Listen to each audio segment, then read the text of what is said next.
ভাই দেখেন আমার মা বোন দেখেন এরম ভাই মাথা ভরি দিয়ে দুধ খাবে একটা পাওলাতি মারতে জানে না ভাই, এত ঠান্ডা। পুরো বাংলাদেশে এই বাটপারদের কিন্তু অভাব নাই। আর এই বাটপারদের প্রতারকদের একটাই লক্ষ্য, সেটা হচ্ছে নতুন খামারিরা। কারণ আমার নতুন যেগুলো খামারি ভাইরা আছে তারা বুঝতেই পারে না যে তাদের কিভাবে ধোকা দেয়। আসসালামু আলাইকুম প্রিয় খামারি ভাইরা, দেশ ও দেশের বাইরে সকল প্রবাসী ভাই আমার ভিডিওতে দেখছেন, সকলের প্রতি আমার আন্তরিক সালাম ও ভালোবাসা। আজকের ভিডিওতে আমি আপনাদেরকে জানাবো কিভাবে আমার নতুন খামারি ভাইরা ইউটিউব এবং ইমোতে ভিডিও দেখে গরু কিনে প্রতারিত হয়। আর এই প্রতারণা চক্রের মেইন যে একটা বড় একটা গ্রুপ, সেটা হচ্ছে পাবনা থেকে পুরো বাংলাদেশের প্রত্যেকটা প্রান্তরেই তারা কিন্তু ছড়িয়ে ছিটিয়ে আছে। আর তাদের যে একটা কারিশমা, সেটা হচ্ছে আপনাকে সুন্দর সুন্দর বড় বড় সাইজের গাভী দেখাবে এবং প্রত্যেকটা গাভীর দাম চাইবে 2.5 লক্ষ থেকে 4 লক্ষ বা 5 লক্ষ টাকা। এবং আপনাকে বলবে যে প্রত্যেকটা গাভীর দুধ হয় হচ্ছে 30 কেজি, 35 কেজি, 40 কেজি।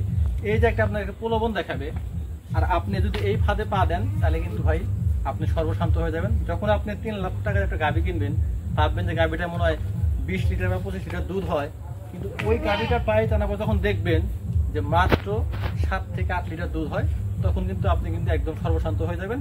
তো আজকে আমি আপনাদেরকে জানাবো আসলে আমাদের নতুন খামারি ভাইদেরকে কিভাবে বোকা বানানো হয়। ওদের যে প্রধান টার্গেট বা প্রধান যে ওদের যে টোপটা, সেটা হচ্ছে গিয়ে ধরেন আপনার একটা গাভী দেখাবে, গাভীর প্রথমে ওই যে ওলান আছে, ওলানটা সুন্দর করে দেখাবে, দেখেন কত বড় ওলান, মাইপে দেখাবে 5 হাত 6 হাত ওলান, ঠিক আছে। ওরা এইভাবে মাইপে দেখাবে যে এখান থেকে 3 হাত 2.5 হাত ওলানের সাইজ, পুরা ওলান ভর্তি দুধ, ঠিক আছে। আপনাকে লাইভ দুধ দহন করে দেখাবে যে 30 লিটার 40 লিটার দুধ হয়। আপনি তাহলে ঠিকই আছে, যেহেতু আমার চোখের সামনে 30 লিটার দুধ বানাইলো, তাহলে হয়তো প্রতিদিন হয়তো 30-40 লিটার দুধই হয়। আসলে প্রধান ব্যাপারটা কিন্তু পুরোটাই ভিন্ন। গরুর বা গাভীর যাই বলে না কেন, ওদের দুধ কিন্তু বুস্ট করা যায়।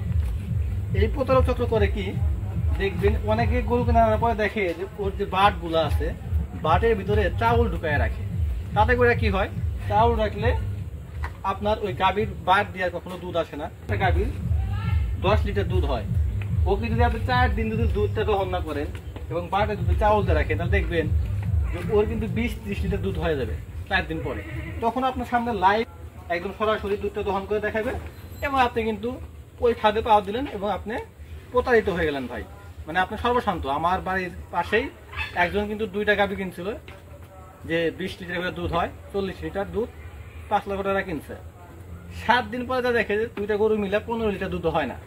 এবং সে 5 লক্ষ টাকাতে গাভী কেনার পরে 1 মাস পরে যখন সেই গাভী বিক্রি করতে যায়, সে মাত্র দাম পাইছিল 2 লক্ষ টাকা। এর কারণটা হচ্ছে কি, আপনি যখন একটা দুধের গাভী কেনা কষায়ের কাছে বিক্রি করবেন, তখন সে তো আর দুধটা দেখবে না, সে দেখবে হচ্ছে মাংসটা বা ওর ওয়েটটা কত। তো এইভাবে আমার নতুন খামারি ভাইরা প্রতারিত হন। বিশেষ করে পাবনাতে এবং বাংলাদেশে অনেক জায়গা আছে যারা কিনা এইভাবে দুধ দেখায় আপনার কাছে গরু বিক্রি করবে এবং আপনাকে বলবে আমার মা বোনটা সহজে চাইলে দহন করতে পারবে, একটা বাচ্চা দহন করতে পারবে। এটা হচ্ছে ওদেরকে প্রতারণার পথ। বিশেষ করে এই ফাঁদে আমরা পা দিই নতুন খামারিরা, কারণ হচ্ছে আমরা অনেকে ভাবতেই পারি না যে আমরা কত বড় ভুলটা করতে যাচ্ছি। সেটার মেইন কারণ হচ্ছে যে আমরা নতুন খামারি আছি, আমরা খামার শুরু করার আগেই 1 বছর বা 2 বছরের পুরো লাভের অংশটা হিসাব করে বের করে ফেলি। এর কারণটা হচ্ছে যে ধরেন আমার 1 বছরে গরু কিনতে এত টাকা লাগবে, গরুকে খাওয়াইতে এত টাকা লাগবে, গরু খরচ এত টাকা লাগবে, সব খরচ মিলাইয়া দুধ কতটুকু পাবো সেটা হিসাব করে, দুধের হিসাব করে, দুধের মানে বিক্রি করবো কত টাকা সেটা হিসাব করে, লাভ ক্ষতির যে একটা ব্যাপার সেবার আছে ওইটা বিয়োগ করে লাভের অংশ বের করতে পারি।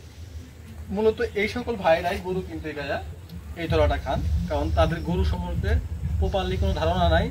তারা জানে না কোন গাভীটা কিরকম, কোনটা জাত ভালো।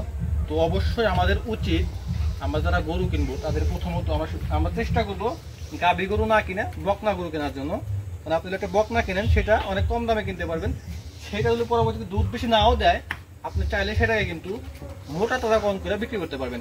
সেক্ষেত্রে আপনি কিন্তু লসের পরিমাণটা কম।